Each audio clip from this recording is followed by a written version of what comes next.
Hello welcome back to my channel स्वाक्स kitchen. मु आज आपण मानक पई गोटे कुड़मुड़िया रेसिपी नहीं आसी जोटा कि आपण माने बहुत कम जिनस एवं फटाफट बनै पारिबे।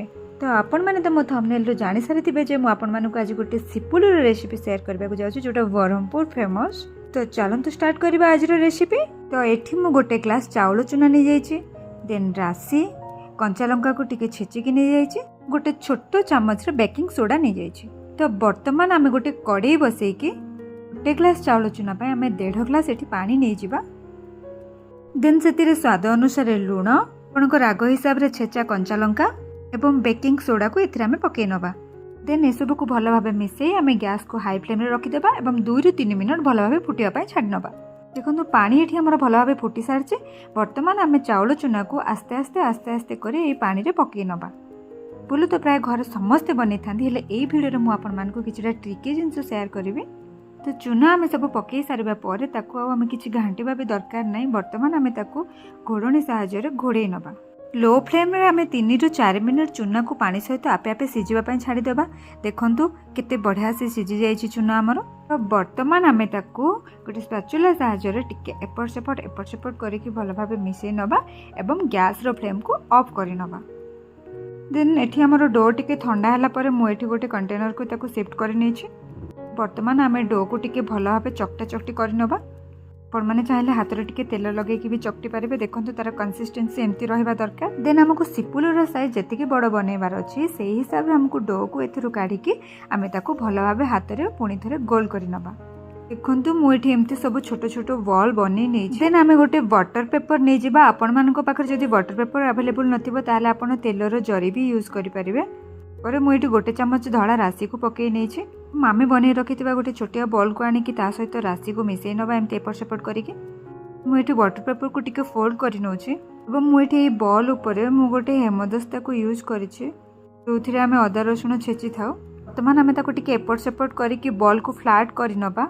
देखंतु एठी मोर बॉल पूरा फ्लैट हो जाइए। आमे आस्ते आस्ते बटर पेपर को सेथिरु उठे नबा। मु एठी सिपुल रो साइज आउट के गोल करबा पय गोटे डबार कवर को यूज करिछि। देखंतु मु ताको एठी आउट के दबे के गोल करि नोछि। तो बाकी एक्स्ट्रा पार्ट को मु एठी काढी नोछि।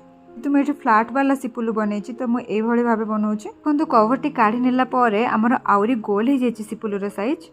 तो वर्तमान मोर एठी तार मझिरे गोटे होल करिवार अछि। तो मु एठी गोटे वाटर बॉटल कैप को यूज करि नै छी।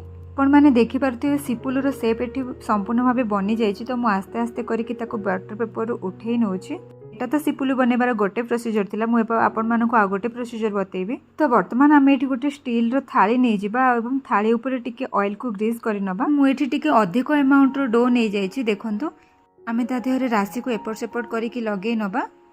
राशि लगी सारा पर वर्तमान आमे ताको स्टील थाली ऊपर रखी कि गोटे बेलना बाड़ी साहाय्य रे एम्ति फ्लैट कर देबा। एम्ति हमको यूनिफॉर्म रे टिके बेलिबा को पड़िबो एवं आस्ते आस्ते हल्का भाबे बेलिबा को पड़िबो।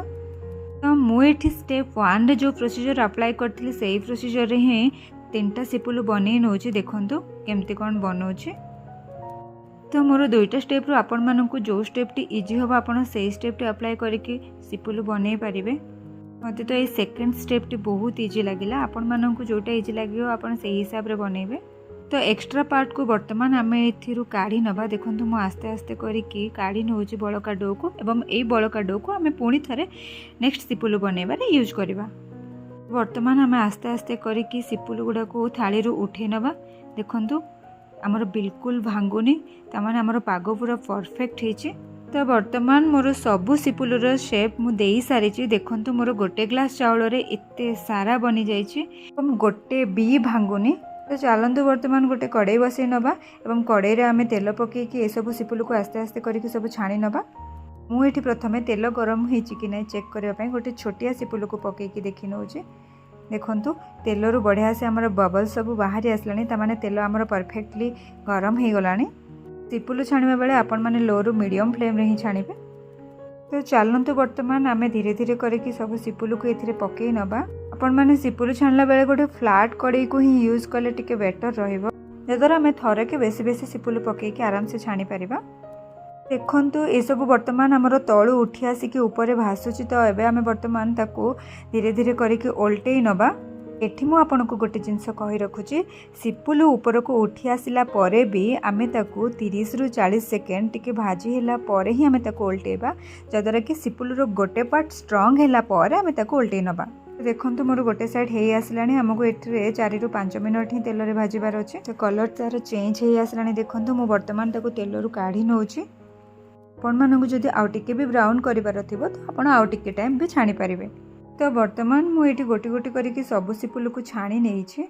बहुत कम टाइम रो रेसिपी आपण मिनिमम गोटे 20 मिनिट्स भितर ए सब बनै पारिबे एवं थरे बनै कि आपण स्टोर करके ताको मास मास धरि की खाई पारिबे। मु तो एठी केवल चाउल चूना रे ही सिपुल बनै छी तो देह पई किछि भी क्षतिकारक नुह। ए रेसिपी को आमे गोटे टाइम पास रेसिपी कहले भी अत्युक्ति हेबो नाही। आपण माने जदी मो स्टाइल ले एमती सिपुल बनेबे ताहाले निहाती आपनको रेसिपी परफेक्ट हबो। दुकान भली पूरा क्रंची बनिबो। तो थरे निहाती एमती मो स्टाइल रे ए रेसिपी ट्राई करंतु आपनकर बहुत कम जिंस रे एवं बहुत कम टाइम भितर फटाफट बने की रेडी हे जिवो। तो मु आशा करछि समस्ते ए सिपुल रेसिपी को निहाती पसंद करिवे। थरे बनेला माने आपनको बार बार बनेबा को निहाती इच्छा हबो। सिपुल तो मार्केट रे हमर इजीली अवेलेबल हे जाउछि किंतु घरे बनेबार खुशी गोटे अलगा प्रकार थाए एवं घरे बनेबार टेस्ट तो निहाती नियारा। ओके तो सिपुल हमर एठी बने की पूरा रेडी हे जाइछि। तो आपण मानको आजिर सिपुल प्रिपरेशन रो रेसिपी केमती लागिला मते कमेंट रे जणैबा को बिल्कुल भूलिबेनी। पुणी देखाबो आ एक नुआ वीडियो रे एवं गोटे नुआ रेसिपी सहित। तो आज पई रहिले बाय बाय।